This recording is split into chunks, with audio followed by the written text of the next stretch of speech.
ഗുരുസ്വാമി, എന്റെ അമ്മ റെഡിയാ? അമ്മ റെഡി ആനപ്പുറത്ത് കയറണം. അല്ല തലൈവ, അമ്മ റെഡി. പക്ഷെ ഇങ്ങ എല്ലാവരും ரொம்ப ഡെസ്പ്. അമ്മാവ് പറഞ്ഞയക്കാൻ മടി. ഞാനും വലിയ സങ്കടത്തിലാടോ. പറഞ്ഞയക്കാൻ എനിക്കും മടിയാ. തലൈവ, அந்த அம்மாவை நீங்களே கல்யாணம் செய்ய தலைவா. அதுதான் ഇവിടെ எல்லாருடைய ஆഗ്രഹம்.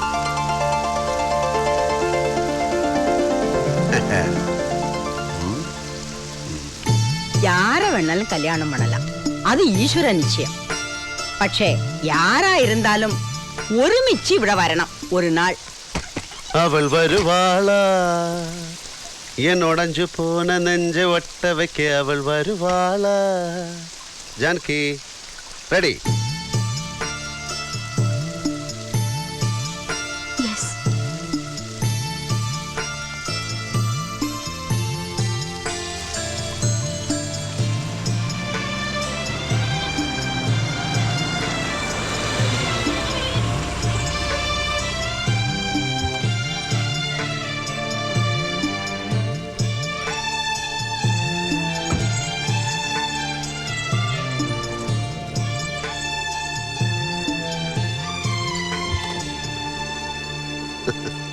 എന്താ റിലീസ് കിട്ടിയതിന്റെ നന്ദി പ്രാർത്ഥനയാണോ?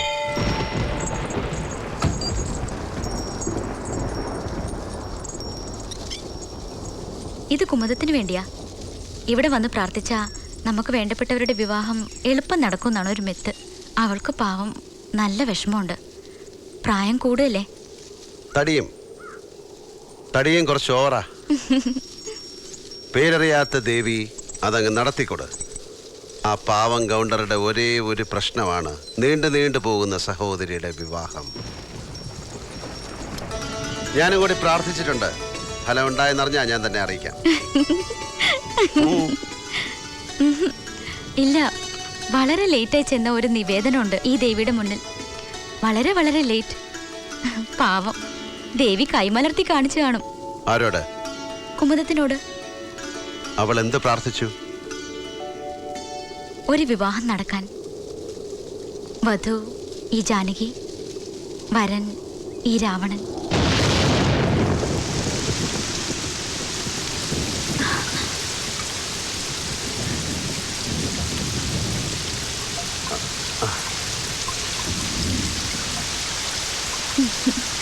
വാത്മീകി പോയിട്ട് പുതിയ എഡിഷൻസ് പ്രിന്റ് ചെയ്തിറക്കുന്ന പബ്ലിഷർ പോലും പൊറുക്കില്ല അവളോട്. ഇതിഹാസമാണേ മാറ്റി എഴുതാൻ ശ്രമിക്കുന്നത്. സ്ത്രീജിതനല്ലാത്ത ശ്രീജിതനായ രാവണൻ ലങ്കയ്ക്കലങ്കാരമായ സൗന്ദര്യമായാണ് സീതാദേവിയെ കണ്ടത്. ആരാധിക്കാൻ, പൂജിക്കാൻ ഒരു വിഗ്രഹം പോലെ. ഇതിഹാസങ്ങളുടെ പുതിയ ഇന്റർപ്രിട്ടേഷൻ കുറെ ഉണ്ടായിട്ടുണ്ട്. പക്ഷെ ആരും രാവണ സീതാ പരിണയം ചിന്തിച്ചിട്ടില്ല. പക്ഷെ ജനകപുത്രി മൈഥിലി, നീ ഇപ്പോഴും ഒരു രാമന്റെയും സ്വന്തമല്ല. പിന്നെ എന്തിനാണ് ലങ്കേശ്വര എന്നെ ഈ ടൊയോട്ടോ പ്രാഡോയിൽ നീ തിരിച്ചു കൊണ്ടുവിടുന്നത്? കച്ചവടത്തിന്റെ നേരും നെറിയും. വാക്ക് പറഞ്ഞുപോയി നിന്നെ തിരിച്ചേൽപ്പിക്കാമെന്ന്. അതെ, വാക്ക് പാലിക്കണം. ശ്രീനിവാസൻ നമ്പ്യാരോടും വാക്ക് പറഞ്ഞുപോയി. നമുക്ക് വീണ്ടും ജനിക്കാം. ഈസ്റ്റ് കോസ്റ്റ് വിജയന്റെ ആൽബത്തിൽ ഒരു പാട്ടുണ്ട്, നിനക്കായി തോഴി പുനർജനിക്കാം, ഇനിയും ജന്മങ്ങൾ ഒന്നു ചേരാം. ആലൈന, ഒരു നിമിഷത്തിന്റെ സവാരി ഗിരിഗിരി മാറിപ്പോയാൽ ഞാൻ തീരുമാനിച്ചു പോകും നിന്നെ ആർക്കും കൊടുക്കില്ല എന്ന്.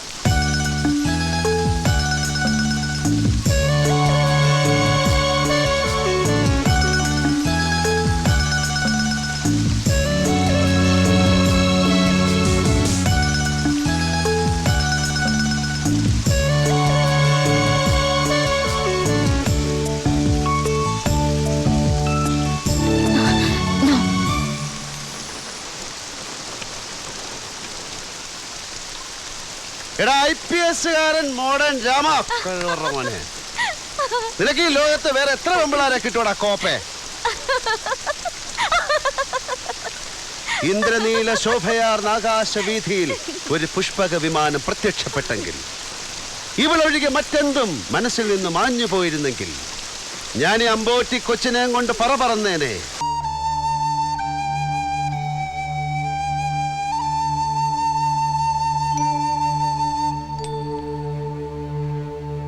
ഞാൻ പറയുന്നതൊന്ന് മനസ്സിലാക്കൂ ശ്രീനി. ഒരുപാട് എനിക്ക് മനസ്സിലാവുന്നു ജാനകി. കാർത്തികേയൻ, നിന്റെ ലൈഫിലെ ആദ്യത്തെ ഒബ്സഷൻ, നിന്റെ ടീനേജിൽ അല്ലെങ്കിൽ അത് കഴിഞ്ഞും നീ മനസ്സിൽ കൊണ്ടു നടന്ന ഡീപ് പാഷൻ. മുഖം കൂട്ടി ചിരിച്ചുകൊണ്ട് തള്ളിക്കളയാൻ ഞാൻ തയ്യാറാണ്. ബട്ട് നിന്നെ അവൻ കിഡ്നാപ്പ് ചെയ്തു. ഏതോ തമിഴ് വില്ലേജിൽ കൊണ്ടുപോയി പാർപ്പിച്ചു. ദിവസങ്ങൾ. I told you, അതൊരു വീടായിരുന്നു. So what? എന്നിട്ട് അവൻ നിന്റെ അച്ഛനോട് വിലപേശി. ഞാൻ അറിയാതെ നിന്റെ അച്ഛൻ കോംപ്രമൈസ് ചെയ്തു. ഭംഗിയായ ആ ബിസിനസ് അവസാനിപ്പിച്ചു. ഞാനാണ് വിഡ്ഢിയായത്. നിന്റെ ഭർത്താവുദ്യോഗവും കാത്തിരിക്കുന്ന ഒരു കിഴങ്ങനല്ല ഞാനൊരു പോലീസ് ഓഫീസറാണ്. എന്റെ ഡ്യൂട്ടിയാണ് അവൻ അറസ്റ്റ് ചെയ്യുക എന്നുള്ളത്. അതിനോട് നീ കോപ്പറേറ്റ് ചെയ്യണം. അത് മാത്രമാണ് എന്റെ ഡിമാൻഡ്. അത് മാത്രം. എനിക്കറിയാം ശ്രീനി പറയുന്നത് ശരിയാണെന്ന്. പക്ഷേ ഇറ്റ്സ് മൈ റിക്വസ്റ്റ്. എല്ലാം ഇതോടെ അവസാനിക്കുമെങ്കിൽ നമ്മൾ ഒരുമിച്ചൊരു ജീവിതം തുടങ്ങുമ്പോൾ അവിടെ മറ്റൊന്നും ഉണ്ടാവില്ല. I swear. സമാധാനത്തോടെയുള്ള ഒരു ജീവിതം ആഗ്രഹിച്ച് പറയാൻ ഞാൻ. വേണ്ട, ഒന്നും സംഭവിച്ചിട്ടില്ല എന്ന് ഞാൻ വിശ്വസിക്കാം. നിന്നെ അവൻ തൊട്ടിട്ടില്ല എന്ന് പറ, ഞാൻ വിശ്വസിക്കാം. പക്ഷെ നീ എന്തിനാ അവനെ ഭയക്കുന്നത്? നിന്റെ ഒരു കംപ്ലൈന്റ്, ഒരു സ്റ്റേറ്റ്മെന്റ്, അത് മതി. ഒരിക്കൽ തീർക്കാൻ ബാക്കി വെച്ചതെല്ലാം കൂടി എനിക്ക് അവന് കൊടുക്കാൻ ഇതൊരു അവസരമാണ്. തീരില്ല ശ്രീനി. അറിയില്ല ശ്രീനിക്ക് അയാളെ. അത് ഞാൻ അഗ്രി ചെയ്യാം. നിന്റെ അത്ര എനിക്കറിയില്ല. പക്ഷെ നാളെ എനിക്കറിയാത്ത ചിലതല്ല അവൻ പറഞ്ഞു നടന്നാൽ? ഞാനൊരു പുരുഷനാണ്, ചിലപ്പോഴൊക്കെ ഒരു റിയൽ മെയിൽ ഷോവനിസ്റ്റ്. ശ്രീനി പറയാതെ തന്നെ എനിക്ക് ഊഹിക്കാം യുവർ ഡൗട്ട്സ്. പക്ഷേ നെവർ കാർത്തികേയൻ. എന്ത് ഷുവർട്ടി ഉണ്ട് തരാൻ? ഒരു ചാരിത്ര സർട്ടിഫിക്കറ്റ്, നീ ഈ നിമിഷവും കന്യകയാണെന്ന് എന്നെ ബോധ്യപ്പെടുത്താൻ ഒരു തെളിവ് വേണ്ട. അതൊന്നും ഞാൻ ചോദിക്കുന്നില്ല. എനിക്ക് വേണ്ടത് അവനെയാണ്. ശ്രീനിവാസൻ എന്റെ വാക്കുകളെ ഒരു സൗജന്യം തരും പോലെ വിശ്വസിക്കാൻ മെനക്കെടണ്ട. അത്രയേ പറ്റുള്ളൂ. ചുമ്മാ സ്വയം വിശ്വസിപ്പിക്കാൻ ശ്രമിക്കാം. ബുദ്ധിമുട്ടുണ്ട. വളരെ ഈസിയായ വേറൊരു വഴിയുണ്ട്. നമുക്കിത് ഇവിടെ വെച്ച് അവസാനിപ്പിക്കാം. മറ്റുള്ളവർ വാക്കുകൾ കൊണ്ട് തീർച്ചപ്പെടുത്തിയ വിവാഹം നമുക്ക് 2 വാക്കുകൾ കൊണ്ട് പൊളിക്കാം. Good bye. ഞാൻ അത് മീൻ ചെയ്തിട്ടില്ല. നീ എന്തിനാ അവന് വേണ്ടി വാദിക്കുന്നു? അതാണ് ഞാൻ ചോദിക്കുന്നത്. എനിക്കത് ഇനിയും വിശദീകരിക്കാൻ മനസ്സില്ല. Then get lost, you bitch.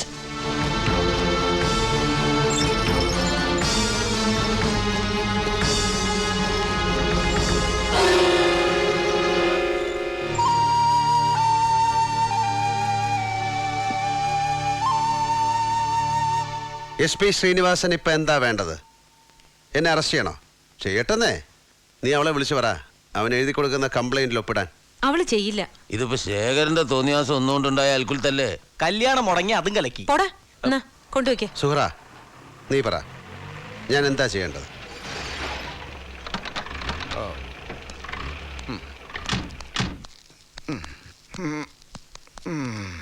എന്താടാ മോനെ ചെയ്യ? നീലം വലിയ ചൂടില. അയാള് മംഗലശ്ശേരിക്ക് ഇല്ലാന്ന്. നീ അവനെ ചെന്നൊന്ന് കാണണം. എന്താ പറയണ? അവിടെ അറിഞ്ഞിരിക്കണു ശേഖരന്റെ മകളുടെ കല്യാണം മുടങ്ങിന്നൊക്കെ. മംഗലശ്ശേരിക്ക് അയാൾ പോണെങ്കിലേ അതിനു മുമ്പ് നീ ആ പ്രശ്നം ഒന്ന് സോൾവ് ചെയ്യണമെന്നാ. ഒരു പെൺകുട്ടിയുടെ ജീവിതം തകരാറിലാക്കിയിട്ട് നീ നേടിയതൊന്നും അയാൾക്ക് വേണ്ടാന്ന്. ആ പഴയ നീലകണ്ഠനെയാ ഞങ്ങളവിടെ കണ്ടത്. ആരെ കാണണം ഞാൻ? ശ്രീനിവാസനെയോ ശേഖരൻ നമ്പ്യാരെയോ? 2 പേരെയല്ല, ജാനകി കാണാം. സുഹറ പറഞ്ഞ് ഞങ്ങൾക്കറിയാം ചിലതൊക്കെ. നിനക്കിഷ്ടമാണെങ്കിൽ നീ പോയി വിളിച്ചുകൊണ്ട് വാടാ ആ കുട്ടിയെ.